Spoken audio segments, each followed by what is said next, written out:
Welcome to the Business of Therapy podcast, where we're ditching the blank slate mentality and giving therapists full permission to show up authentically online and chase their dream six-figure private practice. I'm your host, Kelly McKenna, licensed therapist, business coach, and content creator. I have made it my personal mission to help other therapists make a boatload of money and do it while working with clients they love and without sacrificing their work-life balance. I've been through the very same journey that you're on now. After ditching burnout, starting my own private practice, earning $250,000 my very first year, and scaling way beyond that, I'm here to give you all the behind the scenes. And in this podcast, I'm holding nothing back.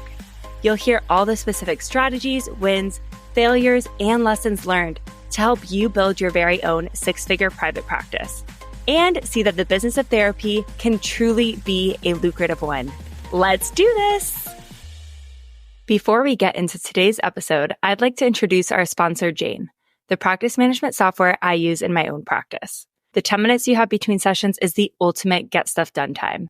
With Jane's time-saving features like custom smart narratives, chart duplication, and a fully stocked template library, you can actually finish all your admin work between sessions.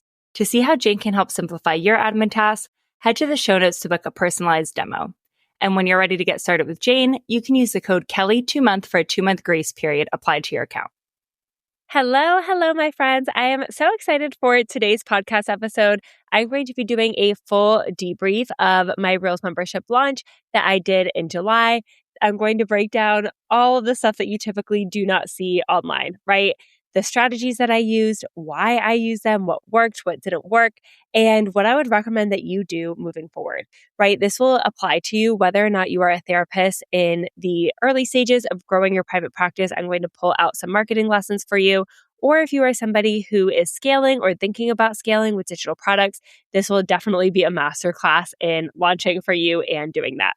So I am personally in a season of trying to work less while have the same impact. As you probably know, I have a young baby at home. And so that has really been my goal for the year is how can I continue to show up for my community, serve the same number of therapists, even bring in the same amount of revenue and profit while working less. So that is really what sort of drove the strategies that I tested in this launch. And we tried a lot of new things. So I'm really excited to share them with you.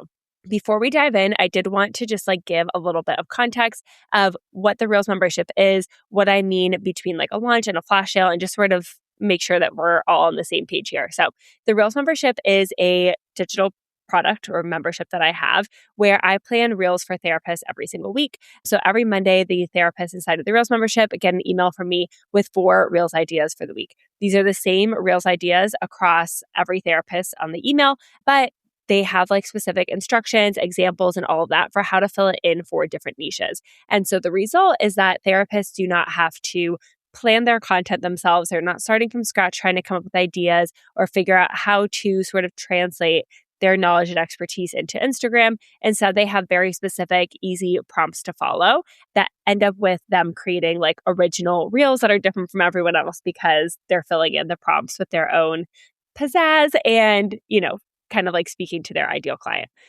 Now, typically when I do a launch, here's what I mean by this. So a launch is a sale for a program. And typically when I do a launch, I will start off with a free launch event. So sometimes I'll do a webinar or I will do a challenge and I will promote that event for 2 weeks leading up to the launch.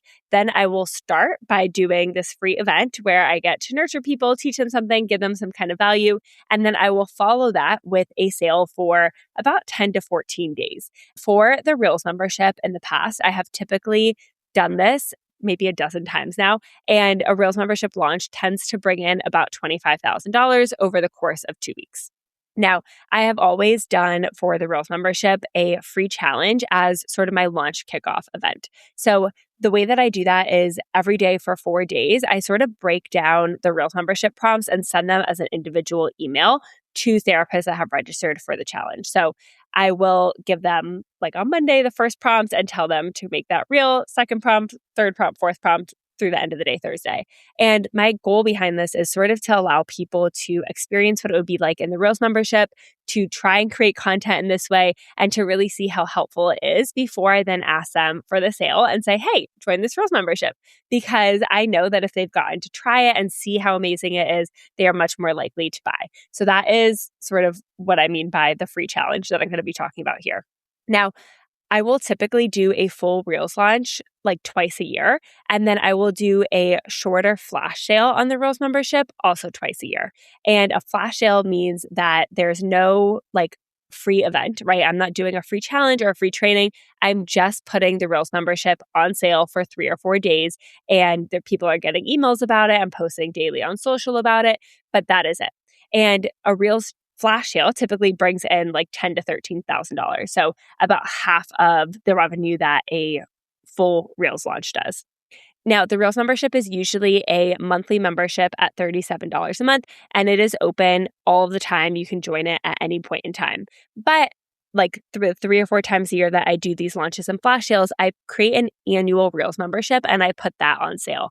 And that is sort of like the difference between an everyday person joining the Reels membership and me doing these promotions. So when people join with an annual plan, they will get 3 months free, and they will also get 2 bonuses historically. So I've given like fill in the blank caption templates, and also I've given like tutorials that are filmed for how to like film and edit your Reels in the Instagram app in order to make that process easier. And so the incentive to join the annual plan are those 2 bonuses and the 3 months free. So that is sort of the lay of the land of how my Reels launches have typically worked over the last few years and what they have looked like. So going into this, I decided to set some goals, right? As I said, I'm in a season of trying to work less and have the same impact. And so I really wanted to see if we could shorten the timeline of a Reels membership launch and kind of do a hybrid between a launch and a flash sale, right? So I wanted to do a free challenge and start off with that free kickoff event, but then just do a 3-day sale afterwards instead of a full 14 days. And when I was setting goals, I just sort of like split the difference between my Reels membership flash sale averages and my Reels membership launch averages. So the goals that I ended up setting were to have 82 signups and bring in $17,000 in revenue. And just a spoiler alert, we ended up with 71 signups, so we did not quite make that goal, but we exceeded the revenue goal of $17,000, and we had $21,534 of revenue, which is really, really cool. I also set a goal for challenge registrants of 731 people. We ended up with like 750, which is awesome. So we exceeded that goal as well. And I had some inklings going into this. So I know that my audience tends to buy the first 2 days and the last 2 days of any launch that I do. And so that was sort of why I decided like, maybe we could shorten this, right? Maybe I could still warm people up, because I know my warm audience who's gotten a taste of what I have to offer, like does the best in terms of sales. But could I take out that whole middle period where sales really tend to slow down and just give people a very strong reason to buy in the beginning and a very strong reason to buy in the end and get the same result? So that was my hypothesis that I wanted to test with my working less, having the same impact kind of goal. Okay, so let me dive into the different things that we tried, what worked, and why. So the first thing that I did was really make sure to warm up my people. So as I said, typically I will do the Reels challenge as just 4 days of them getting an email a day with a Reels idea. I decided to actually kick this off with first a free 1-hour training where I was not going to sell anything. And in this training, my goal was to teach people how to film and edit their content so that they can knock it out in 15 minutes a day. And this did really well. I think it helped to really set the tone for people of they are able to create content. Here's some like fast filming and editing tips. And I think it made it a lot easier for people to actually implement the challenge prompts that they were receiving, right? They were bought in, and them actually doing the challenge is super important, because getting that taste of the Reels membership and seeing, yes, this makes it so much easier is what is going to motivate them to buy. So I decided to add a little bit of extra by doing that free training in the beginning, which was really cool. I think it's also really nice for people to get to see my face, hear my voice, and really understand how I think about things. I think that that really like builds trust and helps people decide to purchase something from you. And so after that challenge, I ended with a 3-day pre-sale to only challenge registrants and to existing monthly members, asking people to join with the annual membership. And this was my warmest audience, right? So it's either people who are already invested, already paying for the monthly membership, obviously very warm, they know exactly how the Reels membership worked, or people who just came off of a 4-day challenge with me. And I only did that sale via email, right? So we only sent them emails to buy. I wasn't having to do a lot of social promotion or anything like that. And it was super, super successful. So the pre-sale went to about 1,000 people, which was about 11% of my full email list. And it produced 42% of the total revenue of the sale, right? So almost half of the sales came from this pre-sale period of just this tiny segment of my audience. And the click rates on my emails during this pre-sale were insane. They were like 6%, whereas during my full launch, they were a little bit less than 1%. And so I think that this just really goes to show, like, the takeaway I want you to hear from this is spend time before your launch warming up your people, right? If you can provide free value to them in any way, do it. If you can lead with service before asking for a sale, do it, right? If you can give people a taste of whatever it is that you're selling, do it, right? So when I do a launch for my course, I always do a free training because I think it's really important for people to hear how I teach before I ask them to buy a course where I teach, right?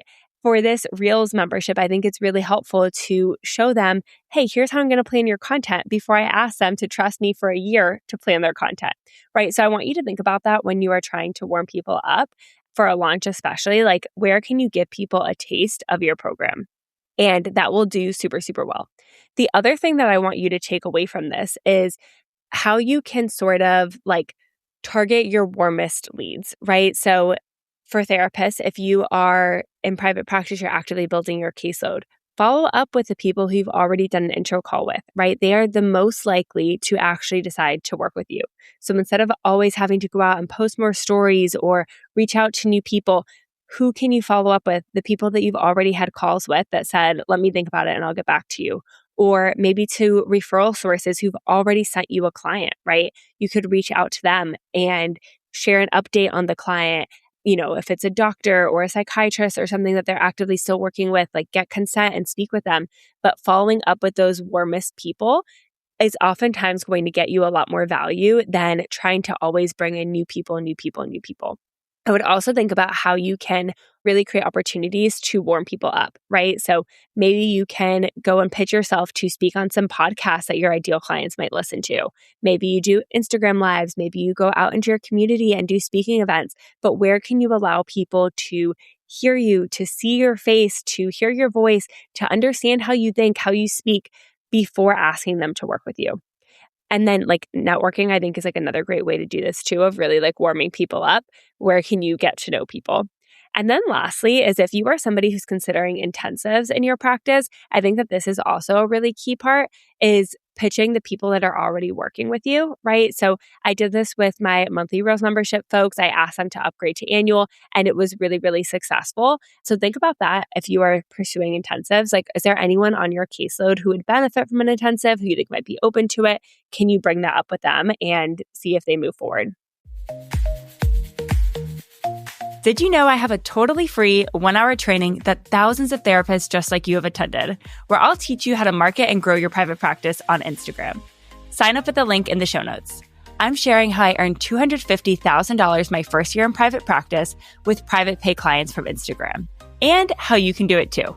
Learning to showcase your expertise and market your private practice on social media will help you increase your income, reduce your caseload, and help thousands of people with their mental health online. Head to the show notes and register now. The other thing I forgot to mention is I also gave people a reason to buy now for this presale. So I included an additional bonus just for the presale of a 90-minute group coaching call where we would go into one Reels membership email and actually break down on the call live, like, okay, you bring your idea for how you would fill this in. I'm going to give you feedback and help you do it better. And I did this for like a very specific reason. The feedback that I often hear during Reels challenges is like, oh, I didn't know how to implement it for my niche, or I still struggled to fill in the prompts. And so I wanted to sort of like speak to that objection or solve that problem and say, I will get on a call with you and I will help you plug in the prompts. I will help you figure that out. If it felt challenging to you, like come to this call, join, and I will help you figure it out. And so I think that that was a really strong reason for people to join during that 3-day pre-sale. And I think that that was super helpful. Okay, the next thing that we tried was a brand new bonus because my goal was, can we add more value to this offer to increase the percentage of people that are purchasing the annual plan as opposed to the monthly plan? So typically when I do a Reels sale, whether it's a launch or a flash sale, about 65% of people join the annual plan and 35% of people join with the monthly plan. And so I wanted to see, could we increase the amount of people that are purchasing with the annual plan, because that is going to lead us to a higher order number, right? So if people are purchasing the annual plan is $333 versus a monthly plan is $37 a month, how long are people staying? I don't know. And so if we're able to get more people in the annual plan, that would increase our revenue for the launch. And so my goal with this was what incentive can I provide people to join with the annual plan? And what we ended up doing was building out a caption generator. And I'm so excited about this. I am not normally an AI person. I am not a tech person, but I really wanted to do this because this is something I hear from folks in the Reels membership all the time, is that the Reels themselves are now super easy because I'm telling them what to post, but writing the captions is still taking a lot of time and sort of getting in the way of them actually posting. And so I was what if I build a caption generator that will write their captions for them? And so me and Miranda on my team worked together to make that happen. And it was so cool. So we used Claude AI to do it. And basically what we created was therapists will copy and paste the prompt from the Reels membership email into the caption generator. They will type in how they plan to fill in the blanks from our prompts. And then I always include in the Reels membership email, the goal of that specific reel, whether it is to attract new people, if it's to nurture existing people, or if it's to convert. So I ask for them to copy and paste that goal section as well into the caption generator, and then it will automatically generate their caption. And we spent a lot of time training the caption, taking out all those dead AI giveaways, giving feedback on the areas that it felt too cheesy or not value driven enough or very cliche, and really worked for giving the caption generator feedback and feedback and feedback and feedback until it created really strong captions consistently. So I'm super, super excited about that. And it was very successful. So for this flash sale or launch, I don't know what you want to call it, 91% of people who purchase the annual plan versus 65% typically only do the annual, right? And so this had us create the highest order value that I've ever had for the Reels membership. It was $303 per person, as opposed to previously it's been an average of $210 per person. And this is why, even though we didn't meet the total number of enrollment goals, we were still able to surpass the revenue goal for this because a much greater percentage of people who purchased chose the annual plan because they wanted access to that bonus, right? And I think that that is huge. And this was something new. I had never offered it before, so I think it felt really fresh for my audience. And it was really impactful for getting new people in, and then also for getting those existing monthly members to upgrade to an annual membership because they only got access to the caption generator in the annual plan. Now, my takeaway for you, whether or not you are working to fill your caseload or launching digital products, is to listen to your people and think about what do they want and how can you help to solve their problem, right? I think so oftentimes therapists, when they are scaling, get focused on oh, I don't want to be in one-to-one sessions, so I'm going to create a course, I'm going to create a coaching program or whatever, just because that's what they see other people doing. And that's not going to work if that's not what your audience is wanting. We really need to think about what is the problem that you are trying to solve.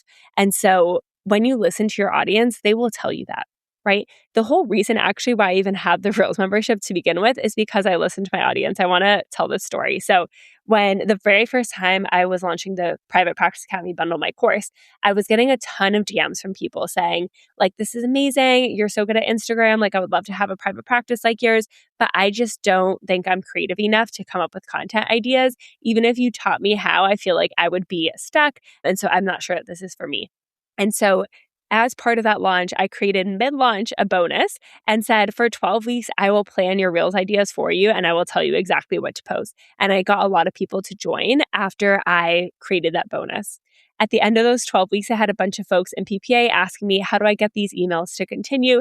This has been so helpful. I would pay for this moving forward. And that is how the Reels membership came to be. Right? I tuned in and I'm listening to my people and what they are asking me for and what they're needing help with. And then I'm getting creative with how I can best solve that problem. Right? And so that is really what I did with the caption generator here. I heard the Reels membership prompts make it so easy for me to plan the reel, but I'm still getting stuck on the caption. And so what did I do? I solved that problem by building a tool, the caption generator. Right? So think about that if you are scaling. What is your audience wanting? Even if you're not scaling, if you are filling your caseload, listen to your people. What are they asking for, right? Are they asking for intensives? Are they asking for quicker results? Are they asking for in-person work? Are they asking for more worksheets, less worksheets? Like, what does that look like? And how can we kind of respond and meet that need? Okay. The next thing that I did was repurpose a lot of existing content. So I think that this is super important to name. Like, I am again in a season of trying to work less while having the same result. And so I am giving myself full permission to take myself off of the hamster wheel. And I do not need to create new content every single time. And that is why launching gets easier every time you do it, because you have a whole bank of marketing assets that you know whether or not they work or not, right? So I had emails we could repurpose. I had social media posts I could repurpose. I had story ideas I could repurpose. And so I had my team go through previous launch stuff and actually pull what worked well, right? So they pulled out reels, they pulled out carousels, they pulled out stories that I had done that had previously done well for me and really helped me to plan my content in that way. And so a lot of the reels and posts that I did were repurposed. And that was super, super helpful. And when I had them look at what did well, it wasn't just like what got the most views, but what actually led to the most comments for people to like trigger that ManyChat automation in order to go to the sales page, or for stories, right? What actually got the most link clicks. And that is super, super helpful when trying to like work smarter, not harder, is actually doing more of what works.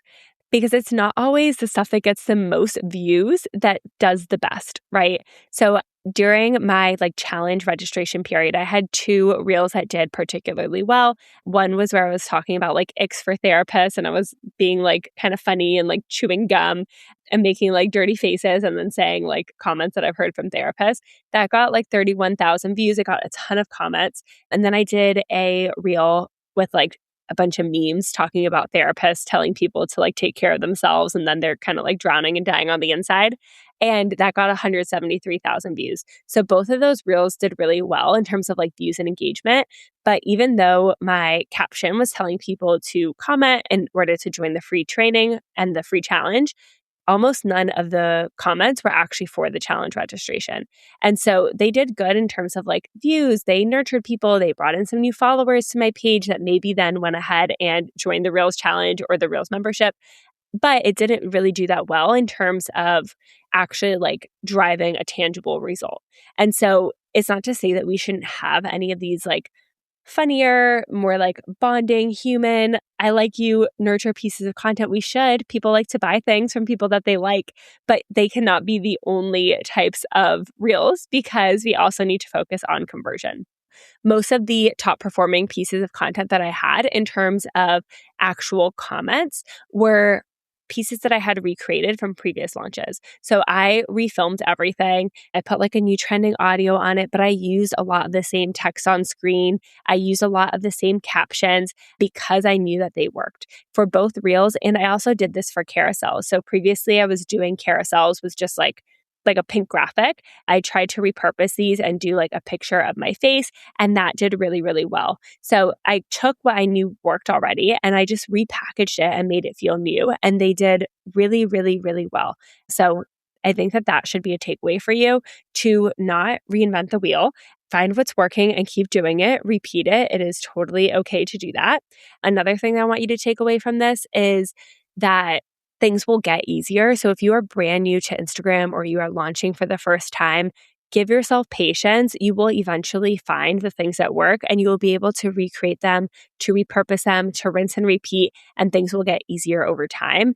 But when it's the first time that you're launching, or it's your first 2-3 months on Instagram and you have nothing to kind of like repurpose and bring back, it's going to feel harder because you're in those early stages. That doesn't mean you're doing something wrong.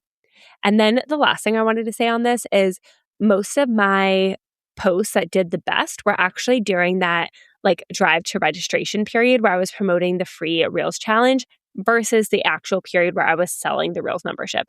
And that is okay, right? One, it's really important to promote that free challenge hard because I know that most of my sales are going to come from people who take the free challenge, right? So it's a very good thing for me that those challenge posts did really well. Secondly, that doesn't mean just because the sales post didn't do as well that I shouldn't sell, right? It is okay for the number of comments to go down. That is typical. It is normal. It is expected. And I still need to sell because that is going to be how people, the right people, know that I am selling something and decide to purchase, right? So still do them. That does not mean you're doing anything wrong. It is okay to have a week where your content performs less badly or less good because everything is focused on conversion. That is okay. That is exactly what you're supposed to be doing during a launch.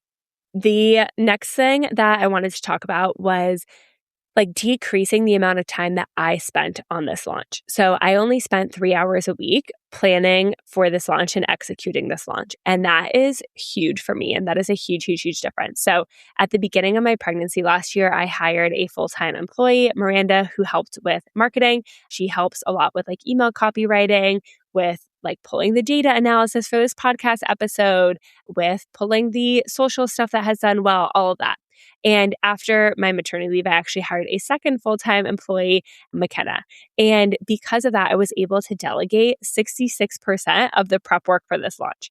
So overall, between myself and my team, we spent about 73 hours planning and executing this launch. My team did 66% of it. So they worked for 48 hours on the launch, and I did 34% of it, about 25 hours over, the course of a few weeks. And this was a huge difference, right? In terms of like my time and my energy that went into it. To be able to pass off 48 hours of prep work is absolutely huge. So most of my work involved actually like filming the social media stuff, writing any new content, improving the emails, adding in my own personal stories to them, and then working on that new bonus of the caption generator, showing up for the live call that I did as a bonus. So really the things that only I can do.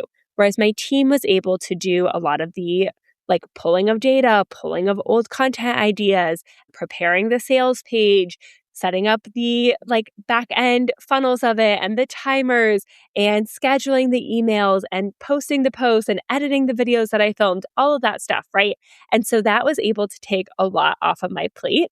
And my takeaway for you is, if you can afford to hire help to delegate out some of the workload, do it. Right? Your time is really valuable as a therapist. Even somebody taking a few hours a week off of your plate is going to be worth it, right? So whether that is, for editing your Canva graphics or editing your reels or actually scheduling them and hitting post, or, if you are doing launching, right? Like, can people put together the PDFs that go with stuff or the slides or schedule your emails or take a first draft at writing them, right? There's a lot of different work that team can do. And that is super important to buy your time back, especially if you are in a season of trying to work less. Okay. I did want to do a little Q&A segment. So I asked for questions on my Instagram stories about this launch, and I picked two to answer here. So somebody asked, what did you change and why? What data or metrics do you review? So as I said, I really wanted to test a hybrid approach to this launch and do a shorter like pre-sale for my warmest audience, followed by 3 days of an actual like open cart launch sale to the rest of my audience in order to see, can I spend a lot less time and resources marketing, especially because, 14 days of stories is a lot. It is the me who has to show up in stories. That's not something I can delegate to team. There's a lot less emails, all of that. So I was really happy to test that out, and that worked really well. Creating the new bonus was also, I think, huge. And then in terms of what data or metrics we review, we look at sales page performance. So our sales page was at about 8%, which is amazing for this launch. We look at email performance, so open rate, click rate. We look at social media performance, challenge registrations, attendees, sales, which version of the product is being purchased, all the stuff that I shared here. We really want to take a look at all of your data, and you should know some like industry standards for things, but it's also really important to know the standards for your business so you can see how things change and improve over time, right? So that I think is like my best tip for you is that first launch, just get a baseline, right? And then your next launch and your subsequent launch, try and like do a little bit better than you did, right? And if we can pick 1 or 2 areas to put a lot of effort into and see if we can improve them, like that's going to be such a game changer. So for me, my goals this time were, how can I improve the like order value, right? Which is really what we tried to do with the bonus, and then decreasing the amount of time in the sale. But I didn't think about like, okay, I want to spend a ton of extra time on email and trying to really get those click rates up, or I want to really work on my sales page and improve those conversion rates. I was like, okay, I'm focusing on the length of the time of this sale and which version of the product people are buying, and that's it. And when you're able to look at that data and really isolate it for it, you're able to see what works, and it's really cool. And then somebody else asked, I'd love to know more about the platforms you use for your systems and timeline. So I use ActiveCampaign for my email marketing. I use ThriveCart for like the checkout page. The sales page itself is hosted on WordPress. And then I use Deadline Funnel in order to create like a countdown timer on the sales page for the sale. I do Instagram for all of my marketing. And I think that is about it. Oh, and then we host the Reels membership itself in Teachable, so people can log in there to see the caption generator, and they can log in to see the weekly Reels membership emails if they don't want to check their inbox for it. And then in terms of timeline, we start prepping for a launch about 6 weeks in advance. And then, we'll do some of like the last minute prep and like stories and stuff. I'm not filming and batching those in advance. So I do that like during the sale itself. So I try to make sure that I have like a less busy calendar during a launch, because I know that, a lot of my job is going to be showing up in stories, answering DMs, answering emails, that kind of thing. Okay, so that is all for today's episode. I hope that this was helpful and interesting to you. My takeaways for you are that I really want you to use data to inform your strategy. So try and compete with yourself and see if you can target like one thing for each launch to try and make a little bit better. That first launch, really the goal is just to get it out there into the world, and that will be enough of a stretch. I promise it is really hard to launch the first time, but I hope that kind of knowing how it works makes it a little bit easier for you. And then if you are not in the stage where you are yet launching, I really want you to think about where you can follow up with existing warm people who are most likely to work with you, whether that is people who've already done an intro call, whether it's people who've already referred to you, whether it is existing clients who might want to do an intensive. Where can you take the things that are already working well and follow up and see if we can make a next move? I also want to give you permission to work smarter, not harder. You should be going through your content every month and looking at what works well and pulling from those and redoing them, right? Go into your Instagram analytics, put the setting on the past 2 years and look and see what did the best, right? Maybe what did the best in terms of bringing new followers or new comments or most views, and recreate some of those things. Make your life easier. And lastly, if you can afford to hire help to delegate some of the workload, do it. Your time is super, super valuable as a therapist. $150, $200, $275 per hour is what your time is worth. You can hire a VA $20, $30, $35 an hour. It is 100% worth the money and will free up a lot of your time. I will actually go ahead and link another podcast episode about how to hire a virtual assistant in the show notes if that is of interest to you. And that is all for today, my friends. I will talk to you soon. A year from today, what would your dream private practice look like? Would you spend less time chasing claims or only working with clients who value your skill set? What if you had more time for yourself. Alma empowers you to confidently accept insurance through easy credentialing, enhanced reimbursement rates, and guaranteed payment within 2 weeks of each session. Your dream practice is closer than you think. A year from today starts now at helloalma.com/Kelly. That's helloalma.com/Kelly to get started with your first 2 months free. Thanks for hanging out with me today. My goal with this podcast is to help as many therapists as possible. So if you found this episode helpful, would you please do me a huge favor and leave a 5-star review wherever you're listening to this? As a thank you, every month I'm gifting one lucky reviewer a free month of Done For You Reels ideas inside of my Reels membership. I'll see you here next Wednesday and talk to you soon.